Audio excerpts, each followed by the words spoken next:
Agak deg-degan saya. Baiklah, kita mulai ya adik-adik ya.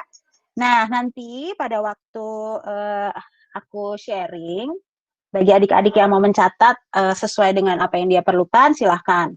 Kalaupun nanti ternyata apa namanya tidak terkejar, nanti kita akan pikirkan bagaimana supaya materi ini tetap bisa kalian miliki gitu ya. Tapi mungkin harus agak saya revisi beberapa hal.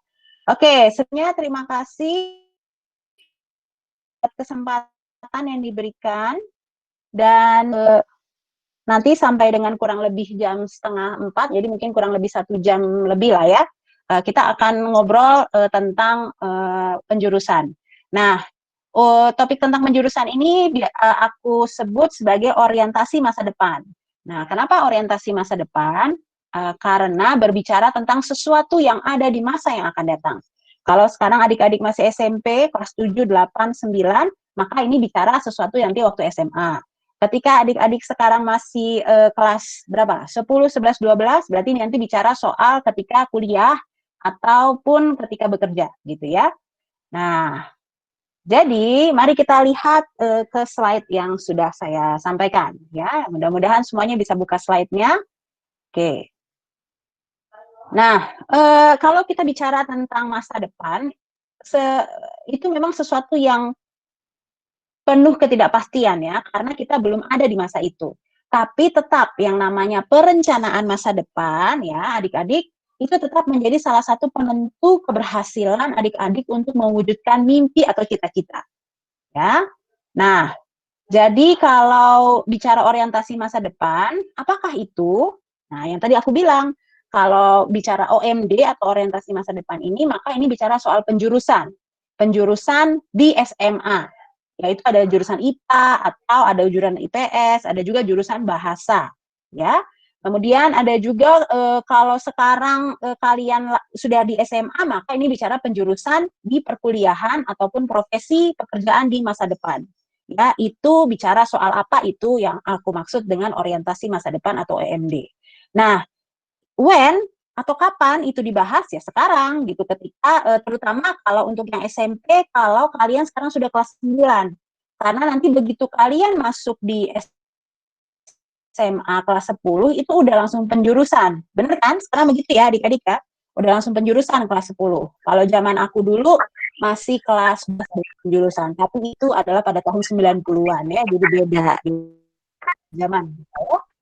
Nah, sedangkan ketika kalian sekarang SMA kelas 10, 11 dan maka bicara OMD itu sesuatu yang dibahas sekarang. Supaya kalau jadi punya kesempatan untuk mempertimbangkan. Begitu juga kalau sudah kelas 12, it's okay, nggak ada yang terlambat. Tapi artinya sesuatu yang kalian butuh waktu untuk berpikir ya tentang masa depan. Nah, kemudian kenapa kita bahas tentang OMD ini? Ya, OMD ini diperlukan adik-adik untuk kita bisa membuat perencanaan dan mengatur strategi. Nah, kalau misalnya kayak orang mau bertempur ya adik-adik, itu benar-benar butuh sekali strategi. Kayak misalnya kita harus tahu kalau mau bertempur nih ceritanya ya, musuh kita itu ada berapa orang banyaknya. Perlengkapan mereka itu secanggih apa. Supaya kita bisa atur juga. Kalau musuh kita ada 10 lah, kita cuma seorang kan belum tentu berhasil ya. Nah, artinya kita butuh banyak pasukan. Kalau perlengkapan di sana canggih, udah teknologinya mutakhir, itu juga nggak boleh kalah. Nah, seperti itu. Itu bicara ngatur strategi. Ya, supaya kalau dalam hal ini, supaya nanti adik-adik bisa lebih konsentrasi, bisa lebih mengarahkan dan mengerahkan energi. Karena butuh kekuatan adik-adik. Mengejar mimpi atau mewujudkan cita-cita itu bukan perkara sepele, tapi butuh kekuatan, butuh konsentrasi. Pada apa? Pada tujuan. Nah, seperti itu ya. Yang tentunya harus sesuai dengan potensi kalian, harus sesuai dengan bakatnya, sesuai dengan minat yang kalian miliki. Seperti itu ya. Itu kenapa kita bahas tentang orientasi masa depan. Oke? Nah, sekarang kakak agak percepat sedikit ya obrolan kita supaya nanti kalau ada pertanyaan bisa waktunya lebih longgar gitu ya. Oke, untuk pembahasan pertama kakak akan bahas dari kelas SMP ya atau sekolah menengah pertama. Nah, di SMP ini maka bicara OMD maka itu berarti bicara penjurusan. Ketika nanti kalian mau masuk SMA atau mau masuk kelas 10. Ya, penjurusannya itu di SMA itu ada tiga sebenarnya ya. Tapi biasanya sih yang paling banyak itu IPA dan IPS. Maksudnya dalam arti sekolah-sekolah atau lembaga pendidikan kalau kalian memang arahnya mau ke sekolah formal itu akan ada lebih banyak sekolah-sekolah yang menyediakan dua IPA atau IPS. Sedangkan kelas bahasa itu hanya ada beberapa sekolah tertentu yang saya juga kurang begitu tahu di mana ya, cuma ada tahu satu sekolah gitu di negeri ya. Nah, tapi kalau bicara IPA, maka itu bicara sesuatu atau disebut juga dengan bidang eksakta atau zaman dulu ya, zaman dulu banget itu sebutannya ilmu pasti. Jadi di IPA itu udah pasti akan ada bahas tentang hitung-hitungan matematika itu akan ada. Ya, jadi nggak bisa kalian berharap di IPA nggak ada itu, nggak ada matematika atau hitungan, pasti ada ya. Nah, kemudian di IPS, IPS itu juga disebut sebagai bidang studi non eksakta ya atau tidak ilmu pasti. Jadi lebih ke ilmu-ilmu sosial seperti itu. Tapi tetap matematikanya ada loh. Nanti kita akan bahas ya. Kemudian ada satu lagi namanya kelas bahasa. Bahasa ini masuk juga bidang non eksakta ya. Jadi tidak ilmu pasti di sini.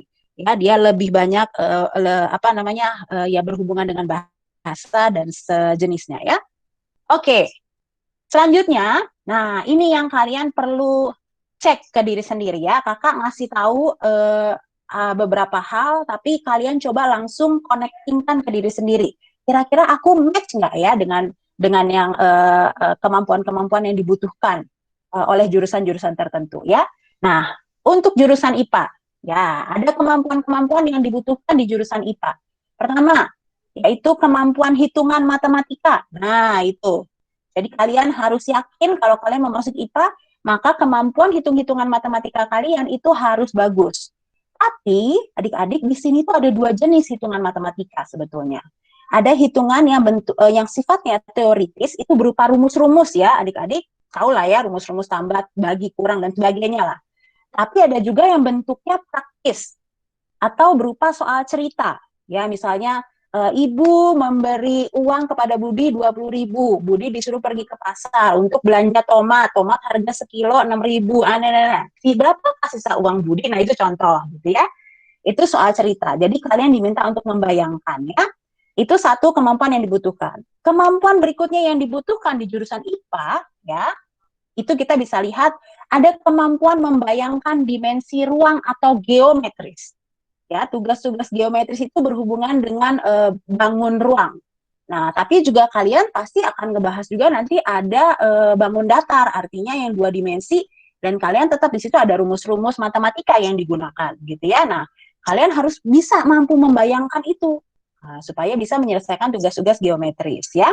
Kemudian kemampuan lainnya adalah kemampuan berpikir kritis. Berpikir kritis ini gini adik-adik. Jadi kalian paling gampangnya adalah kita diminta untuk mau ngulik. Jadi kalau ada satu rumus, nggak berhenti di situ aja. Tapi rumus ini dikembangkan. Jadi nggak cuma tambah-tambahan, tapi nanti di perjalanannya akan ada kurang, ada bagi, ada kali. Nah, itu berkembang. Nah, itu jadi kalian harus kritis bahwa menyelesaikan satu persoalan ini butuh uh, rumus apa aja nih. Nah, kayak gitu ya. Dan kalian juga harus fleksibel berpikirnya karena harus ngulik kan. Nah, dan kalian juga diminta untuk kemampuan berpikir abstrak. Nah, membayangkan. Kayak tadi ada soal cerita ya kalian harus bisa membayangkan itu gitu ya. Nah, seperti itu. Lalu yang berikutnya, kemampuan yang dibutuhkan di jurusan IPA adalah konsentrasi. Sebetulnya konsentrasi ini dibutuhkan oleh semua jurusan. Kenapa konsentrasi dibutuhkan? Karena gini adik-adik, kalau kalian nggak konsen, kalian kan gini, konsentrasi ini berhubungan juga dengan daya ingat, ya. Ya bayangkan kalau kalian nggak bisa hafal rumus, ya kan? Walaupun kalian jago matematika, tapi kalian nggak bisa hafal rumus. Sedangkan pada waktu ujian ya, kan nggak boleh nyontek ya. Dan memang tidak boleh ya gitu. Artinya kalian harus benar-benar bisa hafal. Jadi kalian nggak bisa bilang gini, aku nggak suka dengan pelajaran hafalan, aku lebih suka pelajaran hitung-hitungan. Ya tapi di semua pelajaran tetap butuh hafalan gitu ya. Nah itu makanya butuh konsentrasi ya, bicara soal daya ingat dan fokus perhatian seperti itu. Nah lalu ada kemampuan yang lain yang dibutuhkan juga daya tahan. Nah jadi ketika kalian nanti di kelas IPA, pasti kalian akan di-drill dengan soal-soal, hitung-hitungan yang harus diselesaikan. Nah, itu butuh ketahanan. Kalau kalian orangnya gampang mundur, gampang menyerah, gampang males gitu ya, tergantung mood, nah, akan sulit ya adik-adik, karena butuh ketekunan daya tahan ini. Nah, nggak cuma daya tahan, ternyata daya juang juga perlu. Daya juang ini bicara soal bahwa kalian mampu untuk meningkatkan prestasi belajar kalian. Kalian punya keinginan dan usaha untuk itu. Dan butuh juga perencanaan belajar yang efektif. Jadi kalian nggak cuma terima tugas tapi langsung dikerjain, tapi kalian nggak ngukur dulu kira-kira tenaganya seberapa besar ya aku butuh konsentrasi untuk menyelesaikan ini, menyelesaikan tugasnya berapa lama ya, hal-hal seperti itu contohnya ya. Nah, lalu kemampuan yang dibutuhkan juga di jurusan IPA, nah ini dia, ini nggak boleh ketinggalan. Kalau kalian masuk di IPA, berarti kalian harus punya kesukaan atau minat di bidang IPA. Nah, kalau minatnya di bidang IPS tapi terpaksa atau maksa masuk di IPA, ya kan jadi nggak match ya. Bisa aja sih nanti kuliah ngambil jurusan IPS, tapi itu kalian udah habisin waktu selama 3 tahun belajar. Kalau ujung-ujungnya nggak sesuai sama jalur yang kalian pilih di penjurusan, nah itu sayang sebenarnya gitu ya. Nah, seperti itu. Sampai di sini mudah-mudahan bisa dipahami ya untuk adik-adik SMP kelas 9 dan 7 dan 8 ya. Oke, aku lanjut dulu. Itu tadi jurusan IPA. Sekarang kita lanjut ke jurusan IPS. Oke. Nah, kalau bicara di jurusan IPS, ya, eh, itu kemampuan yang dibutuhkan adalah kemampuan hitungan matematika yang sifatnya teoritis atau ada rumus tertentu. Memang tidak akan sekompleks atau seribet ya untuk jurusan IPA, tapi tetap butuh matematika karena nanti kalian akan berhadapan dengan pelajaran-pelajaran ekonomi, akuntansi, misalnya akan belajar tentang neraca, laporan keuangan gitu-gitu, dan itu kan harus diselesaikannya ada rumus tertentu yang perlu kalian ikuti. Jadi nggak boleh yang namanya kalau udah memilih jurusan IPS nggak boleh anti sama yang namanya matematika. Toh sebetulnya di kehidupan sehari-hari kita pasti akan menggunakan matematika gitu ya, seperti itu. Nah, sesudah itu kemampuan yang dibutuhkan juga di jurusan IPS, nah ini dia, kemampuan abstraksi verbal atau pengertian berbahasa. Jadi kalian eh, di sini lebih kepada kalian bisa menyampaikan pemikiran dan pendapat kalian dalam uraian kata-kata atau bahasa, entahkah bahasanya lisan terutama dan juga atau bahasa tulisan gitu ya. Jadi kalian bisa menyampaikan ide-ide kalian. Nah, itu dibutuhkan untuk jurusan IPS. Karena apalagi kan bicaranya kan ilmu pengetahuan sosial ya, berarti sosial harus ada keterampilan itu. Ya, itu salah satu kemampuan yang dibutuhkan juga di kelas IPS. Berikutnya, kemampuan yang dibutuhkan juga adalah kemampuan berpikir praktis, konkret, ya. Praktis itu jadi gini, kalau ada masalah dia akan berpikir apa namanya bagaimana cara untuk mengatasi masalah itu. Jadi nggak ngomong teori, harusnya masalah itu harus diselesaikan. Ya iya, tapi gimana caranya? Nah itu. Jadi lebih cepat gitu sifatnya praktis gitu ya. Dan konkret, jangan yang apa ya yang teoritis, nggak selalu butuh itu. Kadang-kadang butuh hal yang konkret gitu ya. Dan mau untuk melakukan analisa. Analisa itu gini loh adik-adik. Jadi kalau kamu uh, ada informasi ya, ada beberapa informasi, misalnya kenapa seseorang malas belajar, ya. Nah, kita terus dapat informasi, oh malas belajar bisa jadi karena lapar, bisa kan? Jadi malas belajar nggak konsen gitu ya. Nah, tapi nggak cuma itu. Kalau analisa berarti, oh lapar. Selain itu apa lagi ya? Oh ternyata mungkin gurunya galak atau pelajarannya membosankan, materinya itu aja misalnya kan, nggak pada waktu membaca juga buku bacaannya hitam putih aja, aku pengennya ada berwarna. Nah itu kan sesuatu yang dianalisa, dicari apa namanya, harus tekun gitu ya melakukan itu. Nah dan itu semua diarahkan untuk membuat keputusan gitu ya. Jadi warna-warna IPS itu ke arah-arah sana. Jadi dia sifatnya lebih tidak berhubungan sepenuhnya terus-terus ngulik angka, tapi ada kalanya dia harus membuat keputusan. Kayak manajer gitu, ala-ala begitu ya. Nah, selebihnya kemampuan yang dibutuhkan mirip kayak tadi, mirip kayak kelas jurusan IPA. Ada konsentrasi, ada daya tahan, itu sama penjelasannya kayak yang tadi ya. Nah, tapi ditambah lagi untuk jurusan IPS, kalau kamu ada di jurusan IPS, maka kamu harus punya kesukaan atau kamu berminat di bidang IPS tersebut.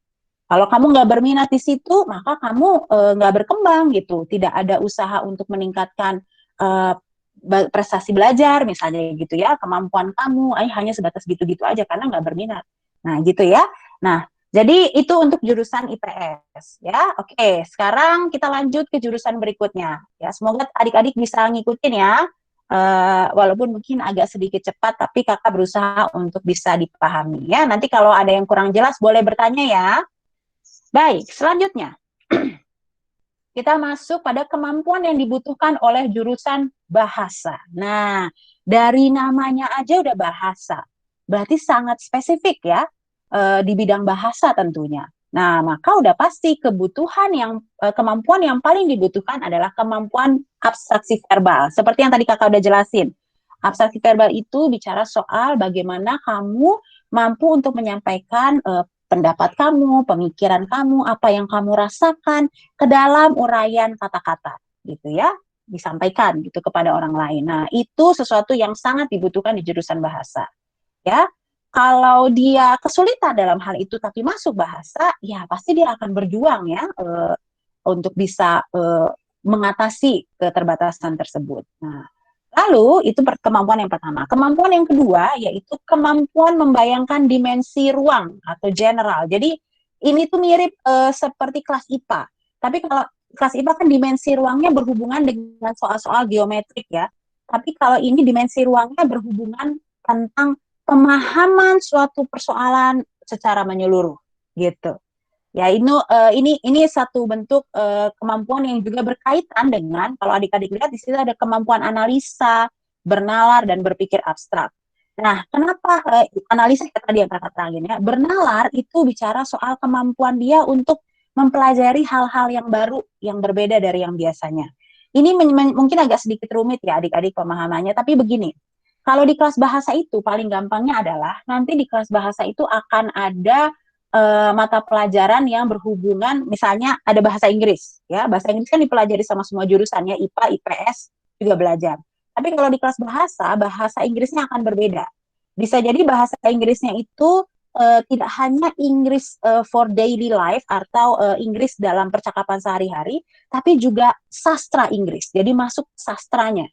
Nah, itu ketika berbicara soal sastra, maka di situ kalian akan bicara soal karya-karya sastra yang harus dipahami apa di balik yang tersurat ya. Contohnya peribahasa misalnya ya. Apa namanya contoh apa sih peribahasa tuh sekali berenang dua tiga pulau terlampaui. Nah, tapi di balik itu kan ada artinya tuh ya. Nah, jadi seperti itu kurang kurang lebih ya. Jadi itu kenapa dibutuhkan keterampilan yang khusus di jurusan bahasa ini ya, kemampuan berpikir abstrak. Nah, sisanya adik-adik kemampuan yang dibutuhkan mirip seperti jurusan yang lain. Ada konsentrasi, daya tahan, daya juang, dan perencanaan belajar efektif itu sangat dibutuhkan ya. Nah, tapi ditambah lagi dengan kalau kamu ada di kelas bahasa, maka minat kamu harus di bidang bahasa. Ya, jadi jangan terpaksa masuk ke situ. Karena kelas bahasa ini memang setahu aku sih kurang begitu banyak diminati ya, atau peminatnya tidak banyak jumlahnya, sehingga bisa jadi beberapa sekolah atau lembaga pendidikan itu tidak membuka kelas bahasa gitu, karena peminatnya tidak terlalu banyak. Jadi jumlah muridnya sedikit lah gitu ya, seperti itu. Oke, nah sampai di sini paham dulu adik-adik kelas SMP ya? Paham. Paham, ye, thanks God. Jadinya kalau saya keahliannya dalam menggambar, jadinya saya harus dalam jurusan menggambar, jurusan desain atau enggak jurusan animasi ya. Oh ya, bisa nanti ke situ. Kan Oh, kita nih obrolin yang bagian penjurusannya ya, aku sekarang. Oke, ya nanti nggak apa-apa ya. Nanti kita akan lanjut ke situ karena itu pertanyaanmu itu akan ada di bagian pembahasan untuk kelas SMA. Nah, masuk nih. Jadi ketika di kelas SMA, nah ini bicara soal bagaimana nanti perkuliahan dan pekerjaan di masa depan. Nah, seperti itu. Jurusan di perkuliahan dan pekerjaan itu juga mirip loh adik-adik, walaupun tidak artinya akan ada di situ bidang-bidang IPA, ada juga bidang-bidang pekerjaan ranah IPS, ada juga bidang-bidang pekerjaan ranah bahasa gitu ya. Nah, aku jelasin sekarang. Oke, ini ada banyak contohnya, jadi adik-adik terpaksa harus agak gerak cepat membacanya ya, sambil aku jelasin ya. Oke, kalau adik-adik sekarang di kelas IPA ya, misalnya kamu di kelas IPA, nah di kelas IPA itu bicara tentang perkuliahan apa di masa depan yang cocok. Nah, itu misalnya sekarang kamu di kelas IPA dan kamu suka dengan matematika, kamu berminat di bidang matematika, maka jenis profesi atau fakultas yang nanti bisa diarahkan adalah statistika misalnya ya, kemudian ada arsitektur. Nah, tapi ternyata arsitektur ini nggak cuma matematika yang dibutuhkan, dia dibutuhkan juga ketertarikan kita terhadap bidang seni budaya. Seperti itu ya, itu dalam kurung tambah seni budaya. Nah, artinya gitu ya. Kemudian ada oceanografi. Oceanografi ini pernah dengar nggak adik-adik? Ini tuh kayak pekerjaan yang dia mempelajari tentang terumbu karang, kehidupan di bawah laut, bagaimana apa yang terjadi situasi di sana, perubahan tekanan air dan sebagainya.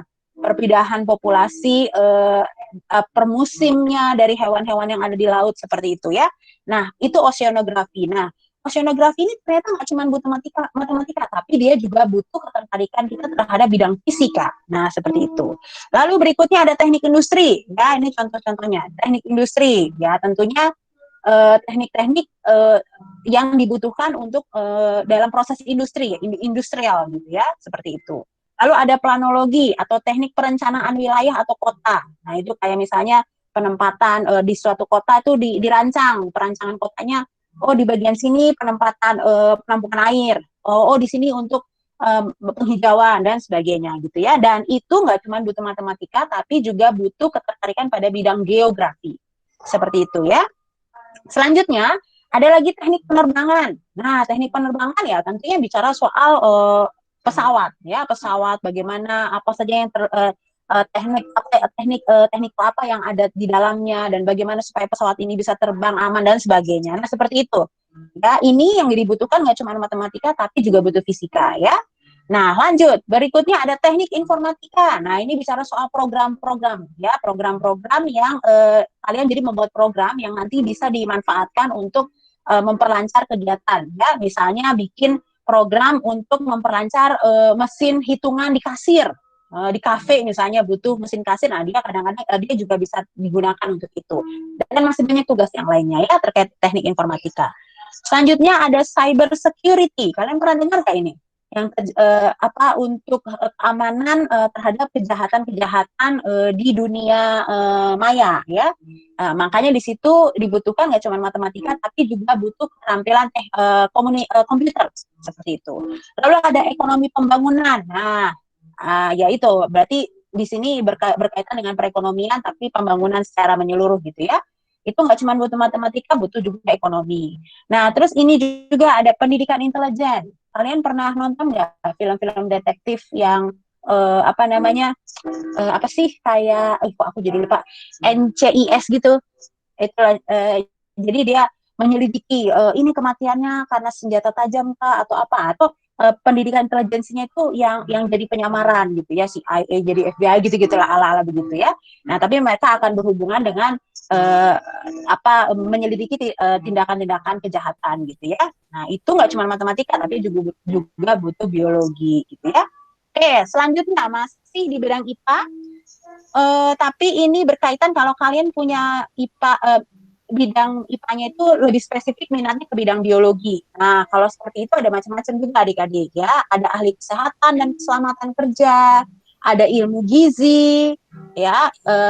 Ilmu gizi itu nggak berdiri sendiri, nggak berdiri cuma biologi aja, tapi juga butuh kimia.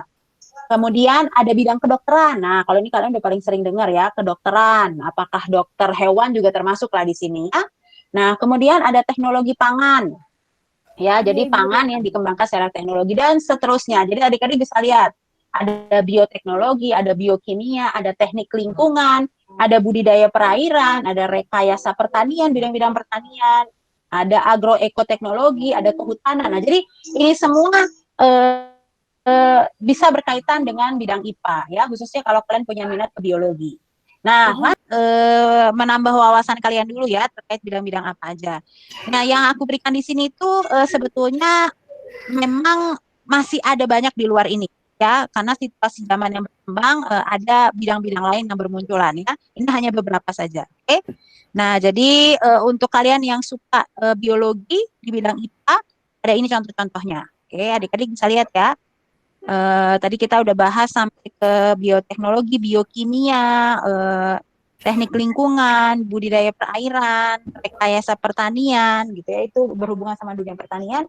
Kemudian ada agroekoteknologi, jadi agroeko itu pertanian yang berhubungan dengan ekonomi dan teknologi ya.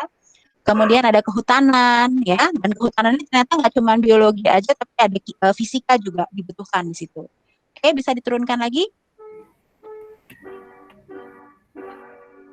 Oke, iya, sip. Nah, lalu kalau adik-adik berminat pada bidang fisika, masih di IPA, itu ada teknik pertambangan misalnya, kemudian ada teknik elektro, kemudian ada teknik penerbangan. Ya, adik-adik kalau yang dalam kurung tambah matematika, tambah kimia, artinya nggak cuma fisik aja, tetap butuh matematika misalnya gitu ya. Kemudian ada oceanografi. Nah, ini beberapa ada pengulangan dari atas ya. Ada bidang kehutanan, ada lagi astronomi. Kalau kalian suka dengan planet-planet yang berhubungan dengan seperti itu, ya inilah dia ya, astronomi. Nah, jadi ada banyak bidang IPA ini memang seakan-akan opportunity pekerjaan itu beragam gitu ya, adik-adik. Sehingga orang berbondong-bondong memilih di IPA. Padahal sebetulnya peluang di IPS itu juga aku punya masa depan yang cerah juga gitu. IPS. Nah, bidang-bidang pekerjaan di bidang IPS adalah antara lain ya, maksudnya. Oh, ini masih IPA. Oh, kimia. Oh, kimia tadi belum dibahas ya. Oke, nanti kalian bisa lihat di grup ya yang aku tadi share. Bisa dibuka juga. Nah, di situ kalau ini besi bidang kimia, oke, turun lagi. Nah, sekarang bidang IPS. IPS, Kak. Yep. Nah, bidang IPS itu mungkin di sini adik-adik, kalau kalian yang suka dengan broadcasting misalnya ya, kadang-kadang itu butuh apa namanya, penyiaran gitu ya. Jadi kayak berbicara, banyak berbicara, senang berkomunikasi. Nah, ilmu komunikasi ini juga menjadi satu pilihan yang menarik gitu ya. Nah, kemudian juga ada pekerjaan terkait dengan atau fakultas hubungan internasional. Nah, ini biasanya berbicara tentang relasi internasional. Jadi antar Indonesia dengan negara-negara lain yang ada di dunia. Apakah kemudian di situ bicara soal ada kerjasama, ada kolaborasi, ada kebijakan-kebijakan politik antar negara dan sebagainya. Nah, itu bicara di hubungan internasional. Jadi kalau kalian suka dengan isu-isu terkait internasional atau yang global, ya masuklah ke sini gitu ya. Nah, lalu berikutnya ada psikologi. Nah, kalau psikologi ya seperti saya misalnya ya, bahwa psikologi yang kalau saya sih sekarang konteksnya sharing pengetahuan ya, tapi sebetulnya psikologi itu sendiri ilmu yang mempelajari tentang perilaku manusia dan hal-hal apa yang melatar belakangi perilaku tersebut gitu ya. Nah, itu nanti ada konseling kita diajarin, ada observasi dan sebagainya ya. Itu dunia psikologi. Kemudian ada administrasi. Nah, administrasinya ada beragam, ada perkantoran ya, kayak misalnya filing berkas, menjadi sekretaris dari pemimpin gitu ya dan sebagainya. Kemudian ada administrasi bisnis. Nah, itu terkait kayak misalnya bisnis itu kan usaha ya, perdagangan misalnya gitu, ada pencatatan logistik dan sebagainya. Kemudian ada administrasi fiskal. Fiskal ini biasanya berhubungan dengan perpajakan gitu ya, atau bea cukai seperti itu. Nah, kemudian ada ekonomi pembangunan. Ya, kalian bisa nanti cari informasi lebih lanjut juga ya. Kemudian ada akuntansi. Nah, itu tadi di IPS ini kalian juga akan belajar akuntansi waktu SMA ya, tapi nanti kalau mau menjurus lebih spesifik ya masuklah ke Fakultas Ekonomi Akuntansi misalnya. Kemudian ada juga tentang perpajakan, ada khusus gitu ya. Kemudian ada hukum. Nah, maka ini kalau bicara hukum, maka kalian akan banyak bagi kalian yang berminat untuk nggak cuma jadi pengacara ya, hukum ini kaitannya banyak, bisa jadi hakim, bisa jadi jaksa, bisa jadi pengacara, bisa jadi notaris atau pembuat akte tanah dan sebagainya gitu. Itu bicara hukum, jadi ada banyak. Kepolisian juga hukum, jadi kaitannya ke sana ya. Kemudian ada juga bidang terkait kriminologi. Nah, ini tentang tindakan-tindakan kriminal ya, membahas tentang itu dan motif dibalik tindakan kriminal itu dilakukan. Nah, hal-hal seperti itu dibahas ya. Kemudian ada sosiologi, bicara soal pengaruh-pengaruh sosial secara sosial. Jadi masyarakat dalam skala besar seperti itu. Kemudian ada ilmu politik, ada sosial dan politik, itu ada fakultas yang tergabung ya, Sospol. Oke. Ya, mungkin bisa dilanjutkan ke bawah lagi, Kak. Nah, masih di bidang IPS, nah itu ada desain komunikasi visual. Nah, ini sekarang sudah mulai booming ya, atau udah mulai banyak nih yang tertarik. Jadi desain komunikasi visual, kemudian juga yang berbau seni itu bisa kaitannya ke IPS, walaupun nanti kalau bicara lebih spesifik, sebetulnya warna IPS bukan arah ke sana gitu ya. Warna IPS itu bukan sepenuhnya arahnya ke seni. Jadi tapi oke lah untuk desain komunikasi visual, jadi dia lengkapnya ke komunikasinya ya, seperti itu. Nah, jadi kalian akan mendesain satu tampilan produk untuk iklan dan itu gitu ya. Nah, kemudian di bagian IPS ini juga ada belajar tentang ada profesi yang terkait dengan manajemen. Apakah manajemen pemasaran, ada manajemen pendidikan, ada perhotelan, ada manajemen perbankan, ada manajemen pariwisata. Jadi manajemennya. Jadi bukan pelaku. Kalau di hotel itu kan macam-macam ya, ada resepsionis, ada security-nya, ada bagian pelayannya dan sebagainya. Enggak itu. Ini lebih ke manajemennya. Itu kalau warna IPS ya. Nah, kemudian dari IPS ini sebetulnya juga bisa masuk ke bidang-bidang keterampilan ya, keterampilan seperti tata rias dan kecantikan, itu maksudnya ranah IPS juga sebenarnya gitu ya. Tata busana, fashion design, walaupun ini warnanya seni tapi sebetulnya masih bisa juga berangkat dari IPS. Tata boga, misalnya kalian suka dengan food and beverage ya, maksudnya mengolah makanan menjadi sesuatu gitu ya, atau fashion business itu masih bisa juga sih sebetulnya dari sini. Dan kesejahteraan sosial itu juga ada. Jadi ada sekolah khusus kesejahteraan sosial. Nanti dia akan menghasilkan lulusan-lulusan pekerja-pekerja di bidang sosial gitu ya. Seperti itu. Nah, ini bicara IPS ya, bidang IPS, ranah pekerjaan atau profesi di masa depan contohnya itu. Tapi di luar ini pun masih banyak ya. Jadi adik-adik bisa ulik nanti ya, cari-cari informasi lebih lanjut. Oke, bisa diturunkan lagi, Kak?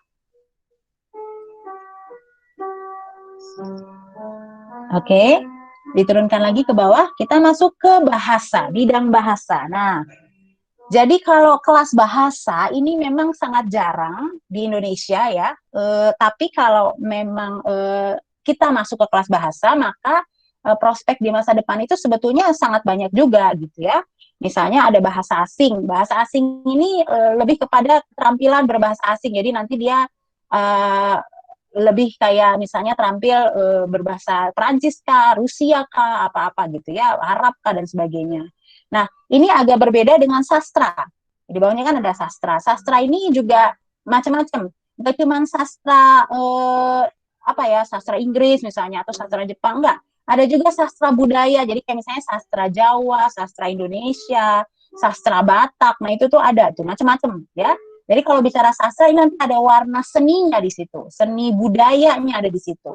Ya, kebudayaan itu selalu berkaitan dengan kesenian. Nah, jadi warna sastranya kuat di situ. Karya-karya sastra akan banyak dibahas di situ. Nah, lalu masih berkaitan dengan bidang bahasa, itu ada jurnalisme, jurnalistik. Ini biasanya yang banyak digunakan di wartawan. Jadi wartawan gitu ya, di media-media apakah media cetak, apakah media televisi atau radio gitu, tapi ini wartawan ya, biasanya dia mencari informasi, mewawancarai orang untuk membahas satu hal gitu ya, seperti itu.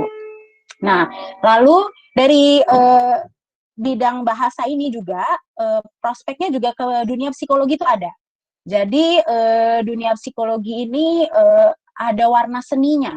Seninya mungkin kalian agak kurang paham di situ, tapi seninya adalah karena kita harus bisa, kan ada kegiatan konseling misalnya ya, kita harus bisa memahami kepribadian orang tersebut. Pendekatan kita harus kita sesuaikan dengan orang-orang yang membutuhkan layanan jasa psikologi misalnya. Nah, jadi itu ada seni pendekatan ke manusia gitu ya, secara hubungan lebih dalam. Seperti itu ya, itu psikologi.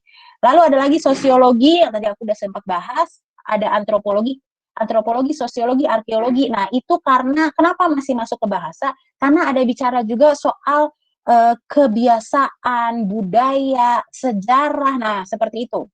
Nah, jadi itu yang dikaitkan ke bahasa, karena kalau bicara bahasa itu warna seninya itu sebetulnya kuat juga di situ ya. Nah, kemudian perhotelan dan pariwisata ya, udah pasti kalau pariwisata kan ada yang jadi tour guide lah misalnya gitu ya, atau perhotelan bicara soal wisata dan sebagainya, itu juga kaitannya ke sana ya, ada keterampilan berbahasa yang diperlukan. Lalu ilmu komunikasi, nah tadi juga ada di IPS ya, ilmu komunikasi bisa juga dari kelas bahasa. Nah, dari kelas bahasa ini juga bisa masuk ke public relation, ya, ada hubungan masyarakat, nah itu juga bisa digunakan. Hubungan internasional juga dari bahasa ini juga banyak digunakan, karena kalau udah bicara hubungan internasional, kamu harus bisa bahasa lain selain bahasa Indonesia, selain bahasa Inggris bahkan juga, jadi bahasa Inggris juga harus bisa gitu ya contohnya. Kemudian dari kelas bahasa ini, karena tadi warna seninya juga kuat, maka dia bisa juga berhubungan ke dunia pertelevisian dan film, atau apa, sinematografi dan sebagainya ya. Nah, dari kelas bahasa ini juga kerana seni juga bisa masuk. Seni itu ada macam-macam deh. Ada seni rupa, ada seni musik, ada seni tari, seni peran dan sebagainya ya. Nah, ke dunia pendidikan dari kelas bahasa ini juga bisa, nanti akan jadi profesi guru ya, pendidik gitu, yang melatih bahasa gitu, seperti itu ya. Itu untuk kelas bahasa. Oke, boleh diturunkan lagi? Nah, ini dia. Jadi tadi kita udah bahas IPA, IPS, dan bahasa dengan berbagai profesi mereka. Nah, tapi adik-adik tahu nggak bahwa ada beberapa jurusan yang kurang diminati sebetulnya, atau kurang disukai, jadi penggemarnya terbatas gitu ya, atau nggak banyak gitu. Tapi ada gitu jurusan-jurusan itu. Ini contohnya adik-adik bisa lihat di sini ya, ada pengobatan tradisional misalnya, atau pendidikan luar biasa. Nah, pendidikan luar biasa ini untuk anak-anak berkebutuhan khusus adik-adik. Jadi kayak dia jadi guru di sekolah luar biasa, SLB. Ya, seperti itu ya. Kemudian ada oceanografi yang tadi aku sampaikan, sosiologi, antropologi, sendra tasik. Sendra tasik itu seni, drama, tari, dan musik. Nah, itu ya, seperti itu tuh ada khusus kelasnya. Aktuaria, ada jurusan kearsipan, astronomi, seni peran, fisioterapi, pengelasan. Masih ada lagi di bawah, coba diturunkan lagi biar adik-adik bisa kebayang. Ini jurusan-jurusan yang kurang diminati sebetulnya, atau penggemarnya terbatas gitu ya. Ada sastra Nusantara, ada filsafat, teknik perkapalan, manajemen transportasi, radiologi gitu ya, ilmu perpustakaan, arkeologi, ilmu tentang apa, purbakala gitu, ilmu hama dan penyakit tumbuhan, teknik nuklir, geofisika, teknik pengairan dan sebagainya. Masih ada beberapa yang lain. Itu tuh sebetulnya jurusan-jurusan yang kurang ada penggemar adik-adik.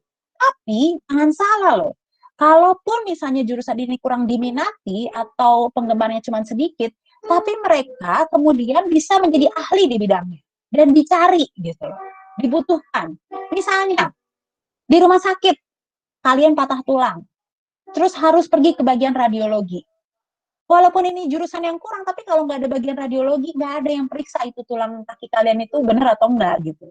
Kan ada radiologi, jadi dia melakukan kegiatan pemeriksaan terkait radiologi tersebut untuk melihat hasil ronsen dan sebagainya.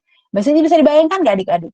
Jadi semua profesi apapun sebetulnya yang kalian pilih, bahkan jurusan yang sedikit peminatnya pun, kalau kalian sungguh-sungguh di bidang-bidang tersebut, maka sebetulnya semua orang punya kesempatan untuk berhasil gitu. Seperti itu ya. Oke, ya. Sampai di sini bisa diturunkan sedikit? Ya, kakak kasih kesempatan bagi siapapun yang ingin bertanya. Kakak kasih 2 kesempatan ya adik-adik untuk bertanya langsung. Sisanya kalau ada pertanyaan boleh diketik di kolom chatnya. Nanti Kak Lucy akan bantu untuk mencatatnya ya Kak. Oke, silakan ada adik-adik yang mau bertanya. Bu, Aku saya mau kasih 2 tanya dulu. kesempatan ya. Boleh, silahkan. Bu, Apa pertanyaannya, Dek? Bu, itu saya mau tanya dulu. Itu kan katanya, Ya. itu kan waktu saya kan mau ke jurusan yang ini, tapi orang tuanya gak ngerestuin. Jadinya saya harus gimana? Soal saya kan mau ke jurusan itu, contohnya jurusan wayang, jurusan pedalangan wayang. Tapi orang tuanya nggak Mm-mm. bolehin karena katanya nggak cocok di daerahnya. Oh gitu. Kamu di daerah mana tinggalnya? Jawa Barat. Jawa Barat. Oke. Eh, jadi apa namanya? Alasan orang tua apa tadi? Merasa kamu kurang cocok. Bagaimana? Nggak cocok mata pencahariannya. Oh, mata pencahariannya. Oke. Ya, jadi ceritanya kamu mau meyakinkan orang tuamu supaya mereka setuju dengan pilihan kamu, begitu? Iya, soalnya aku pengen di jurusan Oh, situ, tapi nggak dibolehin. hmm, oke. Kalau selain jurusan yang tadi kamu sampaikan, kamu punya punya backup jurusan yang lain nggak yang kira-kira mau kamu tuju juga? Aku kan jurusannya kan katanya saya katanya lebih baik jurusannya di jurusan animasi, animasi 3D. Jadinya ya udah saya terima Mm-mm. aja. Jadi tapi saya Jadi punya sekarang kamu udah jurusan masuk ke yang, situ. ah, Kamu udah masuk. Kamu udah apa? kelas berapa sekarang? Udah lulus SMA belum? Aku udah SMA. Udah SMA. Oke. Kelas berapa Maksudnya sekarang? masih SMA, Umi? Iya, masih Kelas SMA. Iya, 10, kelas berapa, Bu. Dek?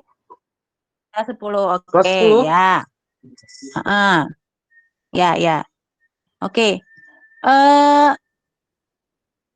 kalau menurut saya ya, kan kamu masih punya waktu dua, 2 tahun atau 3 tahun lagi ke depan gitu ya. Nah, jadi eh, coba kamu sambil boleh kalau kamu memang suka di bidang yang tadi, tapi kamu juga coba buka diri untuk melihat ada jurusan-jurusan yang lain gitu. Ya, artinya kayak tadi saran orang tua misalnya ya untuk di bidang animasi. Nah, kamu boleh tanya sama mereka kenapa alasan mereka merasa kamu lebih cocok di bidang animasi. Alasannya apa gitu ya. Terus kamu ukur ke dirimu. Kan ini masih ada waktu ya, artinya masih beberapa waktu ke depan, masih ada beberapa tahun. Nah, kamu sambil coba mencari informasi terhadap jurusan-jurusan lain yang ada gitu, profesi-profesi lain yang ada gitu. Gak apa-apa. Jadi sambil kamu juga meyakinkan orang tua kalau kamu memang suka di bidang pewayangan tadi, ya kamu tunjukkan kamu berusaha untuk bisa tampil di situ. Itu boleh juga tuh diusahakan seperti itu. Ya, tapi sambil kamu coba pelajari ada banyak informasi berbagai bidang pekerjaan di masa depan yang mungkin juga bisa cocok sama kamu gitu. Bisa dipahami nggak kira-kira? Bisa. Manggilnya apa sih? Zabir. Gitu. Muzabir ya, oke. Itu ya, coba dilakukan seperti itu dulu kali ya, Zabir ya. Iya. Yang tadi ya, ya. Oke, ya. Terima kasih buat pertanyaannya. Nanti kalau mau nanya lagi boleh di chat lagi ya. Oke, terima Oke. kasih Zabir. Ya, Ya, sama-sama. yang lain silakan satu lagi.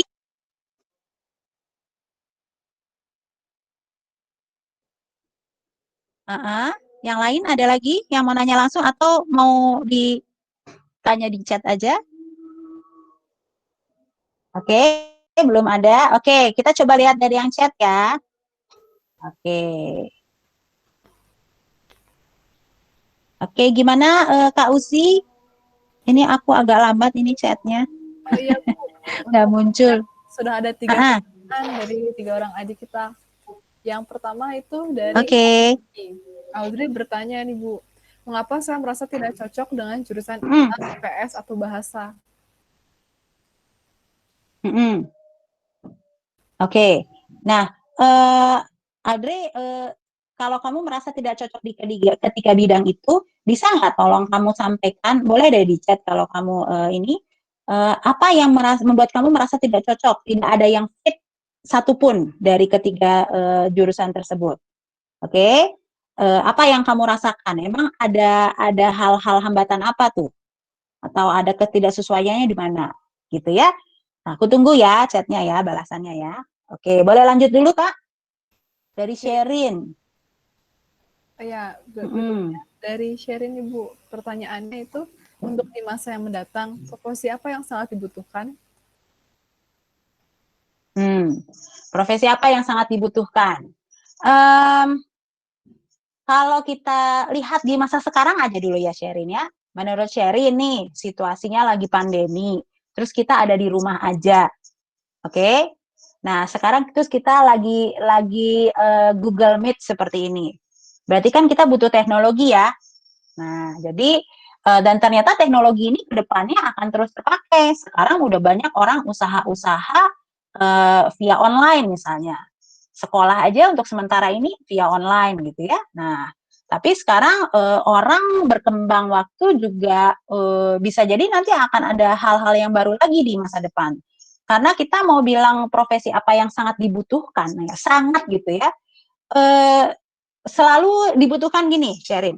Yang paling mudahnya adalah kalau ada orang yang mau membantu kita, ya kita punya kesulitan nih, apapun kesulitan itu, tapi terus ada yang bantu. Ah, senang kan dibantu, akhirnya kan kita terbantu ya, kesulitannya berkurang. Nah, kalau sudah seperti itu, berarti bantuan itu bisa menjadi suatu bentuk pekerjaan nggak ya? Bisa jadi profesi nggak ya? Karena setiap orang pasti butuh bantuan gitu, ya. Nah, jadi profesinya apa? Ya bisa macam-macam. Apakah kemudian bisa bergerak di bidang apa namanya kedokteran kah misalnya ya? Atau kayak tadi kakak masuk ke Google Meet-nya susah, ada yang bantuin karena dia banyak tahu tentang teknologi, tentang komputer misalnya gitu. Nah, bantuan itu jadi layanan jasa sebetulnya. Kalau bicara profesinya mungkin ada banyak lupa, tapi bentuk layanan itu lebih bisa kita prediksi nanti profesinya bisa apa, karena sesuai dengan kemampuan dari orangnya. Jadi bentuk layanan jasa itu akan selalu dibutuhkan gitu. Ya, profesinya apa? Ya nanti dilihat perkembangan zamannya akan seperti apa gitu. Ya, sharing ya. Ya, oke. Okay. Memang kayak belum full terjawab, tapi nanti ada di pembahasan berikutnya ya. Oke, silakan dilanjut dulu Kak. Baik Bu, untuk pertanyaan berikutnya. Audrey sebelumnya sudah menjawab Bu. Audrey bilang, saya tidak suka dengan sejarah atau hafal-hafalan. Saya juga tidak terlalu bisa dengan hitung-hitung, bahasa juga tidak terlalu bagus. Nah, itu Oke, ya. Ya, Adri, kamu bisa tahan dulu pertanyaan kamu ini atau pembahasan kamu karena nanti aku akan bahas di bagian berikutnya ya, Audrey ya, nanti aku akan bahas. Kalau aku lupa diingetin ya, Audrey. Oke, ke Farah dulu, coba. Saya dari IPA kelas 12. Kalau mau lanjut ya itu ya, mau lanjut ke hubungan internasional enaknya gimana ya? Saya udah riset nih. Kemarin juga nyoba tryout sosial hukum. Orang tua juga nyaranin jurusan yang sama. Tips belajar mungkin baru benar-benar yakin lanjut sekarang. Oke. Jadi mau lanjut ke HI enaknya gimana? Ya sebetulnya yang kamu lakukan udah benar ya Farah ya. Artinya kamu udah coba riset, kamu cari informasi terkait jurusan hubungan internasional ini, coba try out-nya. Ya kalau bicara soal tips belajar, sebetulnya ya betul. Artinya kamu butuh perencanaan gitu ya. Nah jadi kalau coba ikut tryout-nya, kalau nanti kamu ukur dari tryout itu seberapa jauh keberhasilan kamu ya mencapai dengan passing grade-nya mungkin. Nah, sama terus banyak membaca ya, banyak membaca. Nah, kalau memungkinkan Farah, kamu misalnya ada kenalan kamu yang dia lagi kuliah di hubungan internasional atau sudah lulus atau lagi kuliah di situ, kamu boleh ngobrol-ngobrol sama dia untuk cari tahu ini sebetulnya jurusannya seberapa apa ya, seberapa prospektif di masa depan gitu ya. Terus tantangan apa sih yang kesulitan apa sih yang ada di jurusan ini gitu. Karena apa namanya, kalau tips belajarnya ya sebetulnya karena kamu sekarang udah kelas 12 ya lebih banyak try out aja. Lebih banyak try out, kemudian jangan juga jadi tegang ya Dek ya, walaupun try out gitu, ya coba untuk belajar mencari informasi terkait itu, coba belajar mulai mencintai hubungan internasional ini. Tapi ya, kalaupun kamu sudah punya satu jurusan ini, tapi kamu juga butuh backup jurusan yang lain ya, atau plan B-nya lah. Seandainya jurusan ini nggak tercapai, nggak lolos, kamu harus punya plan B yang kamu juga suka di jurusan yang plan B ini gitu ya, rencana yang kedua ini gitu loh Dek. Ya, supaya ya kamu bisa berkembang terus gitu. Seperti itu. Ya mungkin belajarnya ya itu aja lah dulu, kamu coba belajar dan try out dan baca buku, ngobrol sama orang yang sudah di jurusan tersebut, sama bikin plan yang B-nya gitu. Oke? Ya. Terima kasih Tara. Yo, silakan lanjut ke yang berikutnya. Berikutnya ada pertanyaan dari Sesi Ari. Sesi Ari ya. Oke, Ibu. Iya. Untuk memilih jurusan, apakah harus benar-benar kita suka saja atau harus juga kita menguasai atau merasa mudah saat mempelajarinya? Nah, ini dia. Kalau pilih jurusan, kalau menurut saya ya, itu nanti sebetulnya ada pembahasan berikutnya juga, tapi sedikit aku kasih pandangan dulu. Kalau bicara harus suka dulu atau harus bisa dulu? Bisa aja kan? Bisa tapi nggak suka gitu. Kan bisa begitu ya. Nah, jadi itu yang suka jadi bingung.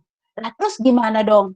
Nggak maju-maju dong kalau masih terus mikirin di situ. Nah, yang ada, nah sekarang sorry, Sesi Ari ini SMP atau SMA? Gak ada keterangannya. Adik-adik nanti kalau tulis itu bikin keterangan ya di kecil ya dalam kurung SMP kelas sekian atau SMA kelas sekian gitu, biar saya tahu gitu. Ya. Nah, jadi kalau anggaplah Sesi Ari masih SMP lah saya bilang begitu ya, karena milih jurusan kan, apa harus benar-benar kita suka. Yang pasti kalau kamu suka, kamu oke, kamu punya minat di situ, tapi kamu harus cek kira-kira kamu sanggup nggak jalani itu. Nah itu ya, kalau jadi contohnya misalnya kamu mau kuliah misalnya gitu, oh aku mau masuk ke psikologi, nah kamu nggak suka matematika misalnya, ya kamu nggak suka matematika tapi kamu pengen masuk ke psikologi. Oke, kamu berpikir di psikologi nggak ada matematikanya. Jong, bohong. Ada di situ matematika. Karena kita ada belajar statistika. Coba bayangin. Ada membuat validasi, belajar validasi, bikin alat ukur. Nah, itu hitung-hitungan matematikanya. Nah, biar tahu berarti sebelum masuk ke jurusan itu browsing, googling. Cari, misalnya jurusan psikologi. Nggak cuma tahu jurusan judulnya aja, tapi lihat mata kuliah apa aja yang dipelajari di fakultas psikologi, muncul dia gambreng jebret gitu ya. Nah, terus kamu lihat, oh apakah ada yang kamu nggak suka? Lebih banyak kamu nggak suka atau kamu merasa nggak sanggup? Atau lebih banyak yang kamu merasa sanggup dan kamu sebetulnya pengen tetap di situ. Nah itu loh, itu jadi bahan pertimbangan juga gitu.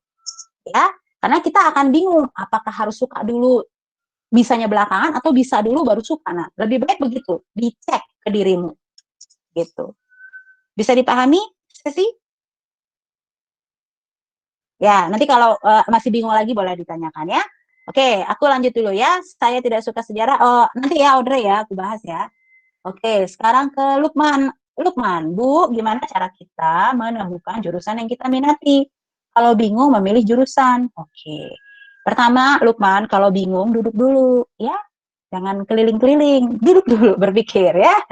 Nah, jadi kalau bicara menemukan jurusan yang kita minati, pertama yaitu ya kamu harus punya banyak wawasan dulu tentang berbagai jurusan yang ada di dunia. Itu kesannya gitu ya. Itu kalau berbagai profesi yang ada di dunia. Itu kalau bicara soal profesi di masa depan. Tapi kalau jurusan, anggap IPA, IPS atau bahasa, ya berarti kamu harus tahu dulu di dalamnya ini yang dipelajari apa aja sih gitu. Dan kamu mana yang kira-kira kamu lebih oke deh, kayaknya aku lebih suka di IPS misalnya gitu. Ya gitu, karena kamu udah lihat dulu kayak tadi sesi, lihat dulu mata pelajarannya apa aja gitu ya, seperti itu.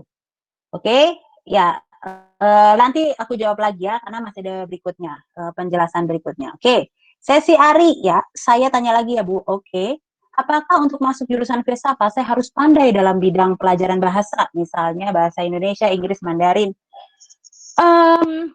Filsafat itu banyak bicara tentang logika deh, logika tentang ya itu pemahaman ya, pemahaman. Jadi bukan cuman sebatas tahu hafalan enggak, tapi pemahaman.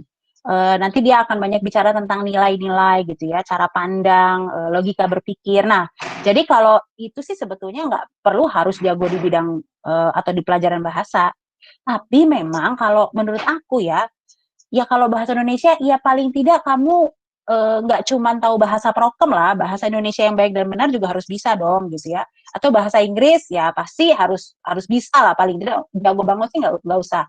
Karena nanti ada buku-buku textbook yang harus dibaca gitu. Nah, apalagi filsafat harus banyak baca buku gitu ya.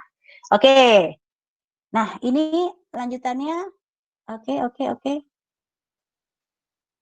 Ini pertanyaan atau apa ya? Muhammad Adzikra non akademis. Oke Kak. Lintas jurusan Farah. Oke ya. Oke, tip. Kita lanjut dulu ya. Oh, jurusan kuliah Bu, bukan SMA, soalnya saya sudah kelas 11. Baiklah, nanti kita akan bahas ya Lukman ya. Kita masuk dulu ke materi selanjutnya ya. Oke, boleh kita lanjut Kak Usi? Oh, boleh sekali Bu. Oke, ya kita lanjut ya. Tolong dibantu. Prok. Baiklah. Ya, jadi adik-adik, ketika kita tadi sedikit pertama kita dibuka, dikasih wawasan. Aku kasih adik-adik wawasan tentang berbagai jurusan ya di SMA, lalu berbagai profesi yang ada di dunia. Nah, tapi sebetulnya itu semua pengetahuan itu tidak akan berarti apa-apa kalau kalian tidak mempertanyakan 3 hal ini ke diri kalian sendiri ya. Pertama, pertanyaannya adalah sudahkah engkau mengenali potensi, ya, bakat dan minat kamu atau kesukaanmu? Kamu udah tahu nggak? Atau kamu masih belum tahu? Masih bingung? Apa ya aku sukanya ya? Aku bisanya apa ya? Kemampuanku apa ya? Gitu. Masih bingung gitu, ya? Itu satu ya, yang kamu harus tanyakan ke dirimu. Pertanyaan kedua, sudahkah engkau memiliki cita-cita yang spesifik di masa depan? Nah, kalau bicara cita-cita spesifik, maka kalau misalnya kamu ditanya, kamu cita-citanya apa? Mau jadi orang sukses? Ya iya kali, semua juga pengen jadi orang sukses. Tapi spesifiknya di bidang apa suksesnya? Atau misalnya aku pengen jadi pengusaha, Bu. Oke, good, pengusaha. Tapi pengusaha di bidang apa? Nah, itu harus spesifik deh. Ya, itu bicara cita-cita ya. Kemudian lanjutannya. Ketiga, bagaimana cara mengenali potensi, bakat, dan minat kamu? Dan bagaimana memanfaatkan potensi, bakat, dan minat kamu? Jadi kalau kamu udah tahu potensi dan bakat atau kesukaan kamu, terus apa yang mau dilakukan, itulah intinya, gitu ya. Oke, nah itu 3 pertanyaan itu harus kamu tanyakan ke dirimu, ya. Kamu perlu serius memikirkan ini, tapi walaupun tetap sambil berjalan waktu, ya cari informasi ya. Oke, lanjut dulu ke bawah. Nah, ini dia potensi. Nah, kalau dari tadi kan aku ngomong soal potensi, bakat, ya. Potensi itu bicara kekuatan, adik-adik. Bicara kekuatan, kemampuan yang menonjol, ya. Dan itu sesuatu yang dibawa dari lahir. Itu anugerah yang Tuhan kasih dan itu unik sifatnya. Khas buat kamu aja. Bisa jadi bahkan kayak 2 orang kembar, walaupun mereka kembar identik ya, tapi bisa aja mereka punya kemampuan yang berbeda gitu. Gak ada yang sama gitu ya. Itu jadi bicara kekuatan. Makanya tadi dibilang, kamu udah kenali nggak kekuatan kamu? Kemampuan kamu yang menonjol itu dalam hal apa? Nah, itu dia. Yuk, silakan turun lagi ke bawah. Nah, kayak tadi ada pertanyaan ya. Di sini ada juga yang bilang, kalau saya tahu kekuatan, potensi sama bakat saya, tapi saya nggak suka gitu. Misalnya, ya saya terampil sih matematika, saya bisa tuh nilai saya bagus banget di matematika. Saya pernah jadi ikut olimpiade matematika malah gitu ya. Nah, tapi ternyata ketika diulik secara jujur, dia bilang, tapi sebetulnya saya nggak pengen untuk masuk ke jurusan IPA walaupun matematika saya bagus gitu. Saya lebih pengen nanti jadi apa namanya, saya misalnya ya yang saya pengen jadi kriminologi misalnya gitu. Itu kan tentang IPS, padahal potensi dia kayak potensi anak IPA gitu.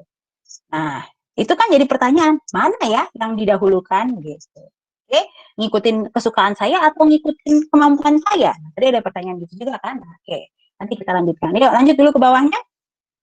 Nah, tapi ada juga, tapi saya suka, saya cita-cita ya, saya cita-cita pengen jadi dokter, ya, dokter spesialis kandungan misalnya gitu ya. Nah, tapi ternyata hasil belajar dia menunjukkan bahwa ataupun proses belajar dia menunjukkan bahwa dia nggak kesulitan untuk ngerjain matematika, susah, nilainya ngepasnya bahkan cenderung mau jatuh gitu ya, mau rendah gitu. Nah, jadi kan nggak matching kan, cita-citanya di bidang IPA tapi potensinya nggak mendukung ke sana gitu, ya. Oke, kemampuan dia tuh nggak mendukung ke sana. Ya, oke, turunkan dulu. Nah, tapi ada juga ya, kita bilanglah ada orang yang dia pengen jadi dokter. Wah, ternyata memang matematika dia bagus. Kemudian juga dia orangnya tekun, ya. Pokoknya oke banget deh gitu ya. Nah, lalu kalau itu semua sudah sesuai, maka dia seakan berbahagia, nggak punya kesulitan dan kebingungan untuk menentukan apa yang harus dia jalani. Oh ya udah, saya tinggal masuk jurusan atau fakultas kedokteran aja, lalu saya nanti jadi dokter gitu. Bahagia gitu ya. Nah, lalu pertanyaan berikutnya muncul adalah, turunkan lagi. Nah, apakah kalau tidak sejalan ya, tidak sesuai antara minat dengan potensi atau bakat tadi, terus kita nggak bahagia? Kira-kira gitu nggak, Dek? Nggak juga ya. Aku mau kasih contoh nih. Ya, ini pengalaman pribadi. Aku dulu waktu kecil, ya, anak kecil waktu masih SD, SMP gitu, aku bilang aku cita-cita pengen jadi arsitek. Karena aku suka sekali menggambar. Aku suka gambar rumah, terus bikin kreasi apa gitu ya, suka gitu. Nah, selain jadi arsitek, aku juga pengen kalau nggak jadi arsitek, aku pengen jadi dokter, ya, pengen jadi dokter. Nah, tapi ternyata adik-adik, begitu aku mau SMA, pada zaman aku dulu SMA tuh penjurusan baru di kelas 12 ya. Itu ingat ya, tahun 90-an ya, jadi beda banget sama kalian ya. Nah, tapi paling tidak pada zaman itu ternyata aku nggak bisa masuk ke kelas IPA. Padahal kan kalau mau jadi arsitek sama kedokteran kan harus dari IPA. Nah, aku nggak bisa masuk ke situ. Yang ada ke IPS juga hafalan-hafalanku nggak terlalu oke, tapi ya lumayan lah, tapi kayaknya nggak cocok di situ juga. Lalu aku masuk kemana? Aku kelas bahasa. Jadi aku menjadi seorang psikolog dari kelas bahasa gitu. Nah, di kelas bahasa aku sempat merasa down gitu ya. Aduh, ini gimana ya masa depan aku gitu ya. Aku mau kerja apa nih di kelas bahasa gitu ya. Pada zaman itu informasi itu nggak seasik sekarang, gampang nyarinya. Kalau zaman itu susah gitu. Nah, tapi kemudian aku memutuskan masuk ke psikologi. Kalau adik-adik ingat tadi aku jelasin bahwa seperti arsitek misalnya ya, arsitek itu kan ada warna seni. Tadi kan adik-adik ingat ya, nggak cuma matematika yang dibutuhkan, tapi juga minat terhadap seni budaya. Nah, katanya gitu ya. Nah, itu arsitek. Nah, aku suka seni. Nah, di psikologi itu juga tadi aku jelasin ada bagian ketika seni memahami manusia dan sebagainya gitu ya. Nah, cocok kan sama kesukaan aku tadi, cita-cita di awal. Nah, kemudian juga dulu aku pengen jadi dokter. Nah, sekarang aku jadi psikolog. Esensinya atau intinya jadi dokter itu kan sebetulnya bukan bisa ngobatin orang, bukan, tapi bisa menolong orang lain. Nah, yang aku lakukan sebagai psikolog, aku juga menolong orang lain. Jadi kebayang nggak? Aku tetap bisa menjadi profesi tertentu dan berhasil di situ. Lantas aku bahagia? Oh bahagia. Nah, jadi dari pertanyaan ini, apakah bisa bahagia walaupun tidak sejalan antara minat dengan potensi? Oh, tetap bisa bahagia. Nah, artinya supaya bisa seperti ini, berarti silahkan turunkan ke bawah. Berarti dipertanyakan ke dalam diri kalian. Kalian sudah seberapa jauh mengenal diri kalian? Kalian sudah seberapa jauh mengenal potensi atau kekuatan yang tadi aku cerita? Ya, sudah seberapa jauh nih pengenalan akan diri sendiri? Atau orang lain yang justru ngarah-ngarahin? Atau orang tua, kamu kesini aja, kamu ke situ aja. Terus bingung. Atau kamu ngikutin teman aku ya lebih banyak masuk IPA, aku ikutan masuk IPA. Mungkin bisa gitu, tapi ternyata pas udah di perjalanan kamu baru menyadari ternyata susah ya, terus udah bukan masalah susah, aku nggak suka ya gitu. Nah lo gimana? Nah jadi itu sesuatu yang harus berangkat dari pengenalan kalian akan diri sendiri. Jadi adik-adik, kalau saran aku ya, ambil waktu kalian merenungi tentang diri kalian. Jadi jangan sibuk sama aktivitas-aktivitas ini dan itu, bukan nggak penting ya, tapi ambil waktu juga kalian memikirkan tentang diri sendiri. Ya, supaya mengenali potensi kamu apa, bakat kamu apa, kemudian kesukaan kamu apa, minatnya. Seperti itu, ya. Coba turunkan lagi ke bawah. Ya, tolong diturunkan lagi slide-nya. Ya, oke. Nah, jadi adik-adik gini loh. Aku mau bicara sedikit tentang ini. Ada teori tentang Johari Window namanya ya. Nah, teori ini bicara soal uh, bahwa manusia atau kita bisa mengenali diri kita itu ada berbagai cara ya, ada berbagai sudut pandang ya. Nah, ada kalau bicara open arena yang warna hijau itu artinya orang lain tahu tentang saya juga tahu tentang saya. Artinya, misalnya kamu tahu, oh aku suka nyanyi, iya orang lain juga mengaku, iya kamu kalau nyanyi suaranya bagus, nggak fals katanya gitu. Oke, fine gitu ya. Everybody knows gitu ya. Aku juga tahu. Nah itu yang open area. Lalu ada juga yang warna merah, blind spot. Nah itu bicara orang lain tahu tentang saya, tapi saya nggak tahu tentang saya. Nah contohnya gini, kita bingung, aduh kita tuh sebetulnya bisanya apa ya? Ternyata orang lain bilang, kamu tuh ya kalau ngomong, kamu tuh menjelaskan sesuatu itu sistematis banget. Aku ngerti deh kamu ngomong apa, cara kamu ngajarin tuh asik banget. Aku paham, aku gampang ngertinya. Dan kita nggak awalnya, oh masa sih? Iya. Nah, jadi kemudian berpikir, oh kalau gitu mungkin itu jadi kekuatan aku ya. Gitu. Itu blind spot ya. Nah, lalu ada lagi yang warna biru, hidden atau facet ya, tersembunyi. Jadi di sini bicara soal orang lain tidak tahu, tapi aku tahu tentang aku. Nah, contohnya yang tadi itu aku bilang, orang lain bilang, kamu kalau dari hasil akademis kamu tuh bagus di matematika, udah kamu masuk IPA aja. Itu orang lain tahu ya dari angka nilai kita misalnya gitu. Tapi kalau kita melihat ke diri sendiri, tapi aku nggak suka IPA, aku pengennya di IPS. Dan orang lain kan nggak tahu kamu kesukaannya apa. Nah itu, seperti itu ya, itu contohnya. Nah lalu yang terakhir yang warna hitam, ya orang lain nggak tahu, aku juga nggak tahu. Unknown area. Terus siapa yang tahu? Ayo, siapa yang tahu? Mama papa tahu nggak? Orang nggak ada yang tahu kok. Ya Tuhan yang tahu udah pasti ya gitu. Nah tapi bagaimana cara untuk mengetahui bagian ini? Kalau orang lain nggak bisa kasih komentar, ya mungkin salah satunya harus dibantu dengan tes psikologi gitu. Ya, tes minat bakat. Bisa berangkat dari situ juga salah satunya ya, atau tes potensi akademik, atau tes intelijensi dan sebagainya gitu ya. Oke, yuk lanjut dulu ke bawah. Ya.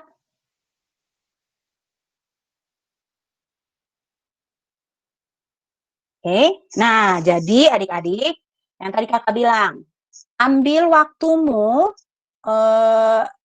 mau tidur, pas mau tidur misalnya ya. Jadi kalau tidur jangan langsung brek tidur, enggak. Tapi coba merenung tentang diri sendiri, tentang apa yang kamu jalani sepanjang hidup kamu sampai usia kamu berapa sekarang.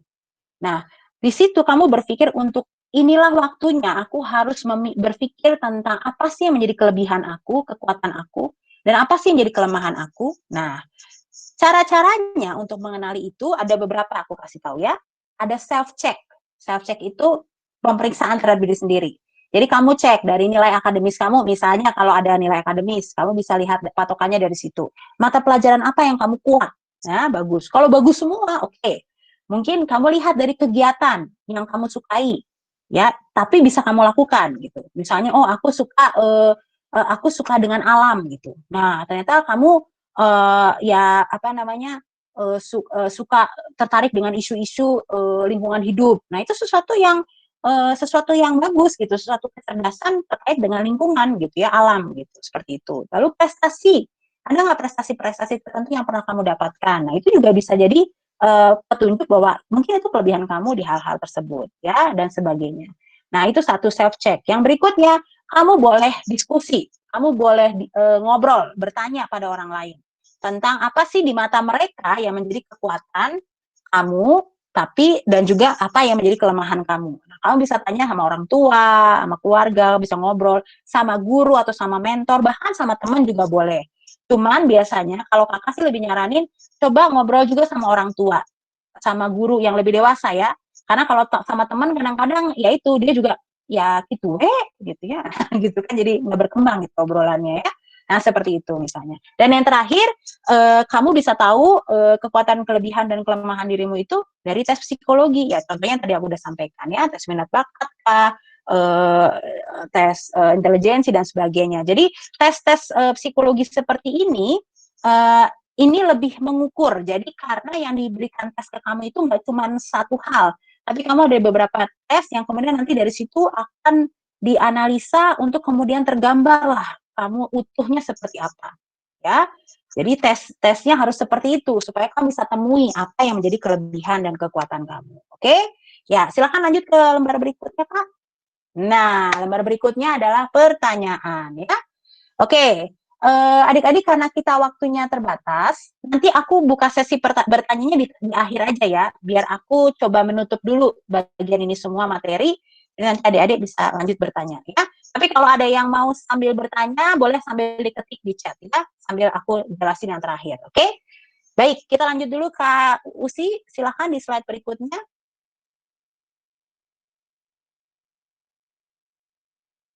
Oke, nah adik-adik, mau apapun jurusan yang kalian pilih, ya, mau apapun profesi yang atau fakultas yang kalian nanti akan jalani, dan profesi apapun yang kalian cita-citakan, gitu ya, ada hal-hal yang perlu kalian pahami ya, bahwa ternyata prestasi akademis, kemudian bisa sekolah di universitas yang bergengsi gitu ya, atau IQ-nya tinggi gitu, ternyata itu bukan satu-satunya atau hal yang menentukan kesuksesan. Ya, kalau kita bisa sama-sama baca di sini, ada namanya Pak Thomas J. Stanley PhD ya, dia penulis buku Millionaire Mind. Dia ini seorang ahli manajemen. Ya, jadi dia pernah melakukan penelitian terhadap 100 faktor yang menentukan kesuksesan seseorang. Nah, jadi riset ini dilakukan di Amerika dengan responden ya, atau orang yang terlibat dalam penelitian atau yang diukur adalah 1.001 orang. Di mana ada 733 orang yang mereka adalah seorang milioner alias orang kaya raya gitu ya modelnya.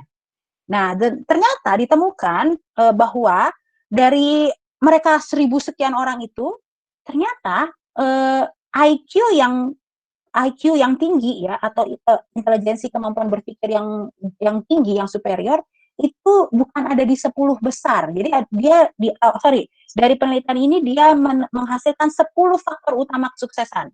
Nah, ternyata IQ sama ini kalau adik-adik bisa baca, perguruan tinggi bergengsi itu nggak masuk ke 10 besar.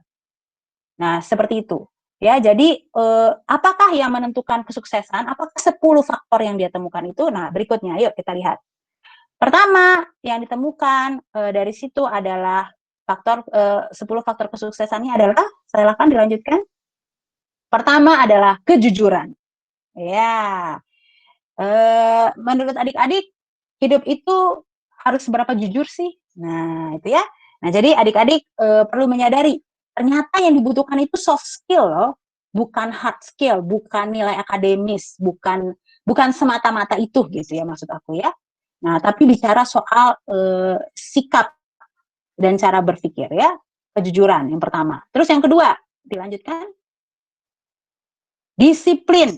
Nah, disiplin ini bicara soal ya disiplin waktu, bisa mengatur apa namanya kegiatan, nggak main terus, misalnya gitu. Ada waktunya, oh mau belajar harus belajar, punya target gitu kan, seperti itu. Jadi harus disiplin waktu, disiplin mengerjakan tugas, disiplin berkegiatan dan sebagainya ya, disiplin. Terus yang ketiga, nah ketiga itu mudah bergaul.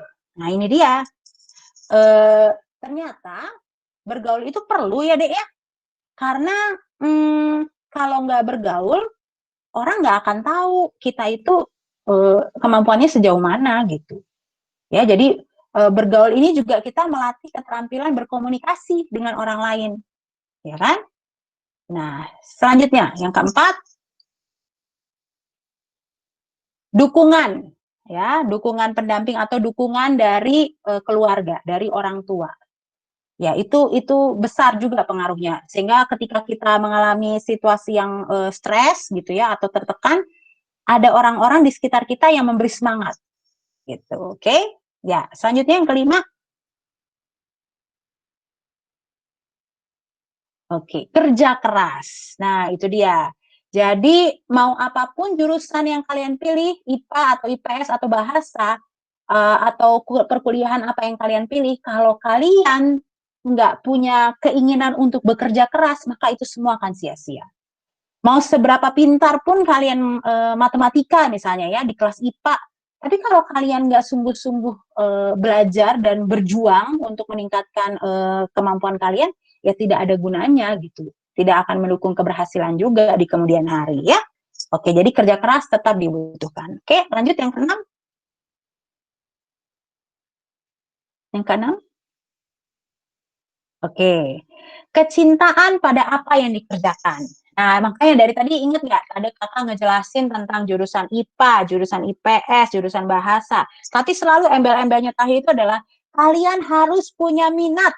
Nah, kalian harus punya, misalnya di IPA, ya harus suka di bidang IPA. Kalau di IPS harus suka di bidang IPS. Jangan terpaksa masuk ke sana. Atau di kelas bahasa ya harus suka gitu. Seperti itu. Supaya kalau ada rasa suka, itu membantu kalian tidak merasa lelah, mudah capek, mudah bosan gitu-gitu. Ya, jadi terus mau berusaha ya. Oke, lalu yang ketujuh, kepemimpinan. Nah, kepemimpinan ini artinya kalian mulai belajar untuk membuat keputusan. Nah, seperti tadi ada beberapa pertanyaan, gimana ya kalau aku merasa nggak cocok di satu pun dari 3 IPA, IPS, dan bahasa itu. Sebetulnya bisa jadi gini, bisa jadi bukan kamu yang nggak suka, tapi memang secara kebiasaan kamu masih perlu untuk melatih bahwa sebetulnya jurusan apapun yang dipilih semua punya resiko. Resikonya adalah kamu harus diminta untuk kerja keras, kamu harus diminta untuk disiplin, ya, apapun yang dikerjakan. Jadi at the end, walaupun kamu nggak suka dari satu pun dari 3 itu nggak ada yang suka, tapi tetap kamu harus membuat keputusan. Nah, itu bicara kepemimpinan kan, membuat keputusan. Karena kalau enggak nanti berputar-putar di situ, tidak ada solusi, gitu. Tidak ada jalan keluar. Nah, artinya kalau gitu, mulai sekarang coba renungi diri sendiri, apa yang jadi kesukaan aku sih, walaupun sedikit gitu misalnya ya. Ya, atau mungkin boleh dibantu dengan tes psikologi misalnya ya, tes minat bakat atau apa yang membantu kamu terbuka. Sebetulnya kamu tuh kayak gimana sih orangnya gitu. Seperti itu ya. Jadi kepemimpinan itu bicara soal membuat keputusan dengan berani. Oke, lanjut. Berikutnya, kepribadian kompetitif. Nah, di sini sebetulnya berkompetisinya itu nggak dengan orang lain, tapi dengan diri sendiri. Ya, artinya kalau kita mengevaluasi cara belajar kita sama ini nggak efektif deh kayaknya ya, prestasi belajarku ya segitu-gitu aja gitu, nggak berkembang. Nah, kalau punya kepribadian kompetitif, akhirnya dia mau mengevaluasi dan mau berusaha lagi, naik lagi, mau lagi berjuang, mau lagi bekerja keras lagi, seperti itu. Jadi kompetisi dengan diri sendiri ya. Oke, lanjut 9. Hidup teratur. Nah, itu tadi, hidup teratur ya. Jadi nggak bisa kita apalagi sekarang kalian sudah SMP, SMA, sudah mulai bicara soal nggak bisa semau gue gitu. Nggak bisa lagi suka-sukaku, nggak terlalu bisa begitu. Artinya tetap harus ada keteraturan kapan waktunya untuk istirahat, kapan waktunya aku mainin hobi aku, kapan waktunya aku belajar. Apalagi kalau sudah mendekati mau ujian, misalnya gitu ya, jangan mepet-mepet kering gitu, jangan mepet-mepet banget, tapi mau mempersiapkan jauh-jauh hari untuk bisa membuat perencanaan dan mulai belajar dengan sungguh-sungguh. Nah, itu kan keteraturan, itu tetap dibutuhkan ya. Oke, silahkan yang terakhir bicara soal kemampuan menjual ide. Nah, ini kemampuan menjual ide itu gini. Ini bicara kemampuan berkomunikasi. Nah, jadi kamu bisa menyampaikan ke orang lain tentang satu ide. Aku tuh pengen bikin startup nih, gitu misalnya ya. Aku melihat ada kebutuhan terkait dengan sayur-sayuran di lingkungan aku, misalnya ibu-ibunya tuh kalau belanja tuh jauh banget pasarnya. Nah, gimana kalau kita bikin startup yang orang bisa pesen via online? Nah, contoh kan. Nah, itu kan ide itu harus disampaikan supaya bisa terbantu dengan dukungan orang-orang lain. Tapi kalau kamu simpan ide itu cuman nggak bisa menyampaikan itu, ya orang nggak akan tahu ide kamu seberapa oke-nya gitu. Seperti itu ya. Jadi keterampilan berkomunikasi ya. Jadi adik-adik 10 hal itulah yang kalau menurut Thomas tadi bahwa itu yang menentukan kesuksesan. Nah, jadi adik-adik itu juga mulai coba kalian renungi dan hayati, kaitkan ke diri kalian gitu ya. Bahwa ternyata kalian sekarang usianya sudah masuk ke remaja. Bahkan kalau udah SMA, remajanya sudah masuk ke remaja ke dewasa. Kalau masih SMP mungkin masih anak menuju ke remaja. Nah, tapi artinya di sini adik-adik kita sudah perlu punya tanggung jawab yang lebih dari waktu kita masih SD misalnya gitu ya. Nah, seperti itu ya. Jadi kalian kenapa disampaikan tentang orientasi masa depan, bicara soal pekerjaan dan sebagainya, karena aku menganggap kalian sudah besar gitu dan sudah siap untuk tinggal landas gitu. Jadi harus tahu banyak tentang itu semua ya. Oke, bisa diturunkan ke bawah. Nah, ya jadi adik-adik ya bagi mungkin adik-adik yang butuh bertanya dan sebagainya, kalau mau via Japri saya bisa, itu ada nomor kontaknya. Via medsos juga bisa. Kalau untuk Japri mungkin via WA aja dulu ya. Saya tidak bisa terima telepon karena sedang sibuk aja gitu ya. Nah, jadi kalau untuk pertanyaan kita masih ada waktu sampai jam 4 lewat dikit lah ya. Nah, jadi silahkan adik-adik kalau ada pertanyaan lanjutan atau yang tadi pertanyaannya belum dijawab, boleh bertanya lagi biar aku bisa ini ya, bisa tahu. Oke, kalau kita ke chat aja ya. Oke, dari Farah, kalau saya backupnya mending sosial hukum lagi apa saintek ya, antara mau psikologi sama ikom, ilmu komunikasi ya dek ya maksudnya ya, atau komputer. Iya Bu, oke. Ya, komunikasi, oke. Eh, nggak apa-apa, artinya kalau plan B yang aku maksud ini nggak cuma satu hal ya, deh. Artinya kamu coba bikin pertimbangan dulu. Kamu siapin beberapa item, beberapa pilihan. Boleh yang masih berhubungan dengan sosial hukum, boleh juga yang sains teknologi tadi. Kalau mau coba psikologi juga boleh, ilmu komunikasi juga boleh. Coba bikin seperti itu. Lalu kamu cek terkait dengan universitas, begitu-begitu. Itu ada di mana letaknya, terus mata kuliahnya apa aja yang tadi aku cerita. Jadi kamu tambahkan wawasan kamu terkait dengan mata kuliahnya apa aja. Kira-kira kamu merasa cocok nggak dengan itu semua gitu ya. Dan ya itu tadi kembali lagi ke kamu sejauh mana mengenal potensi atau kekuatan kamu dan minat kamu tadi. Ya harus balik lagi ke sana gitu ya. Supaya dari yang opsinya ada banyak, misalnya ada 4, mengerucut nanti tinggal 2, lalu tinggal 1. Nah, misalnya seperti itu loh. Karena kamu harus lakukan pertimbangan-pertimbangan. Gitu, Farah. Oke. Ya, makasih juga. Ya, yang lainnya, ada nggak pertanyaan tadi yang belum aku jawab? Usi, ada nggak tadi pertanyaan yang belum aku jawab, Dek? Siapa tahu aku terlewat. Yang sebelumnya sudah semua, Ibu. Udah semua ya? Yang tadi, Desi Ari udah ya? Oh, udah tadi ya. Oke. Tadi siapa sih yang nanya yang 3-3-nya nggak suka? Nggak ada yang cocok. Audrey ya? Iya, Audrey, Bu. Oh, Audrey ya. Oke. Ya mengapa saya tidak cocok dengan jurusan IPA, IPS atau bahasa? Ya, yang tadi aku bilang, Audrey, kamu perlu ngecek ke dirimu, eh, apakah memang kendalanya di mata pelajaran yang kamu nggak suka, atau memang sebetulnya hanya karena, bisa jadi karena kamu eh, a- agak males gitu, maksudnya agak kurang mau berusaha untuk hal-hal yang sulit gitu. Ya, nah jadi itu kamu perlu kenali apa yang jadi kekuatan dan kelemahan kamu gitu.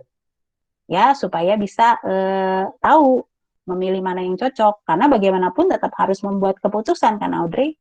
Gitu.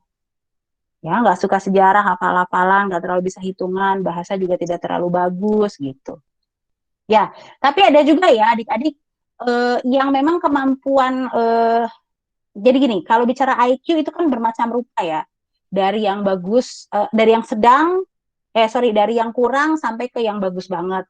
Nah, tapi artinya di tengah-tengah ada yang sedang-sedang aja. Nah, jadi bisa jadi memang kalau di kemampuan yang sedang atau bahkan yang kurang kemampuan berpikirnya, memang kadang-kadang butuh ngecek lebih dalam. Jadi kadang-kadang saya sih lebih menyarankan untuk coba dites minat bakat dan tes kemampuan dia supaya bisa tahu sebetulnya apa sih yang menjadi kendala gitu.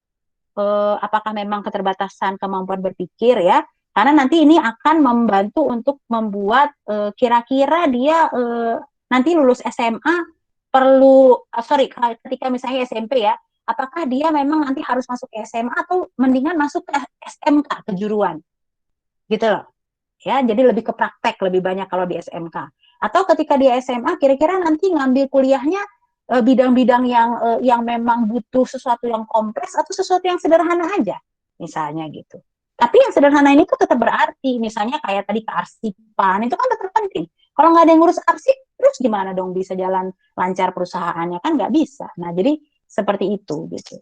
Jadi kalau aku bilang sih ya perlu dicek kalau mau lebih lanjut sampai ke tes psikologi tadi gitu. Gitu ya Audrey ya. Oke. Ada lagi yang mau bertanya? Oh, saya suka seni, bidang seni seperti menggambar, musik, dan menari. Jadi sebaiknya masuk ke jurusan mana, Bu? Sorry, tadi Audrey tuh kelas berapa ya, Dek ya? Kelas berapa ya usia? Ada nggak Audrey nulis? SMP ya, Audrey ya? Kelas berapa Iya, tuh? kelas 10, kelas Oh, 10. kelas 10. Oh, udah SMA. Oke, oke, kelas 10. Oh iya. Jadi sekarang kamu di jurusan apa dong, Andre? Di kelas 10? Atau belum penjurusan? Tapi tadi sepertinya Audrey-nya keluar, Ibu. Oh, Andre keluar. Aduh, aduh. Ya, jadi kalau terkait bidang seni, ya sebetulnya kalau bicara jurusan, ya memang pasti masuk. Oh, Audrey join again. Oke, Audrey, dirimu tuh jurusan apa kelas 10-nya, Dek?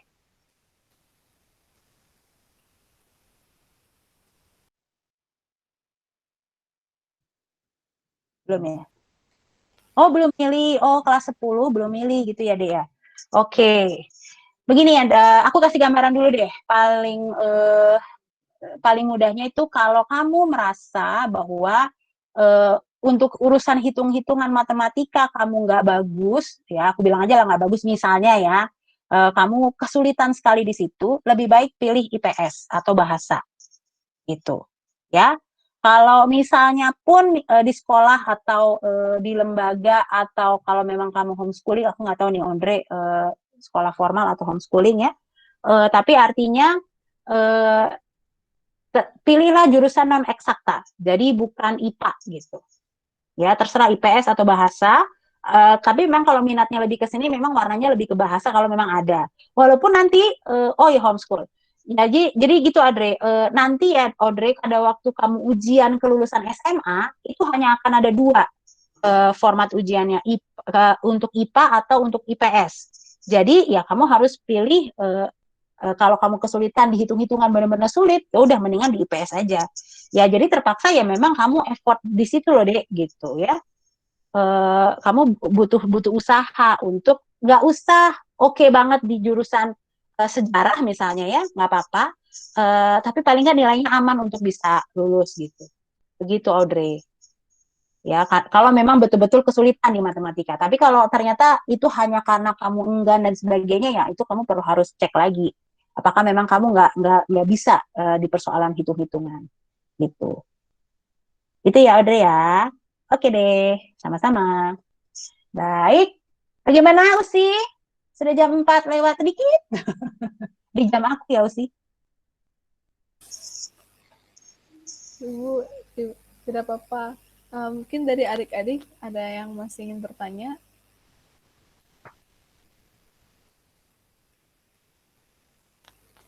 Oke, jika sudah tidak ada yang ingin bertanya di sini, saya tutup pertanyaannya. Mungkin jika masih penasaran, bisa nih menghubungi ibunya lagi. Lihat dari kontaknya, atau di grup juga nanti bisa dikasih lagi kontaknya. Oke. Baiklah, sebagai penutup, mungkin saya mau memberikan sedikit kesimpulan. Jadi kita semua memerlukan orientasi masa depan dalam mengatur strategi untuk mengejar mewujudkan cita-cita kita. Nah, dan dalam orientasi masa depan terhadap 3 penjurusan, yaitu IPA, IPS, dan Bahasa. Setiap penjurusan memberikan kesempatan untuk pekerjaan tertentu. Namun, kita perlu memastikan apakah kita memiliki kemampuan dan minat yang diperlukan dalam jurusan tersebut. Kita dapat tetap bahagia meskipun minat kita tidak sejalan dengan bakat atau potensi kita atau sebaliknya. Namun, jika kita mengenali diri kita, kita dapat mencapai kebahagiaan itu. Kita dapat mengenali potensi minat dan bakat kita melalui self-check, diskusi dengan orang tua atau orang terdekat, dan melalui tes psikologi.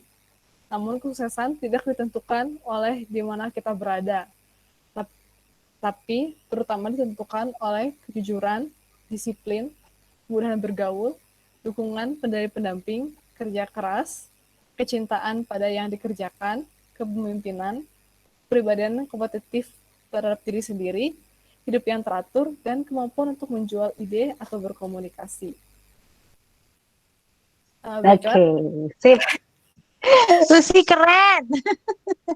Baiklah, sekian bincang-bincang kita bersama dengan ibu kita.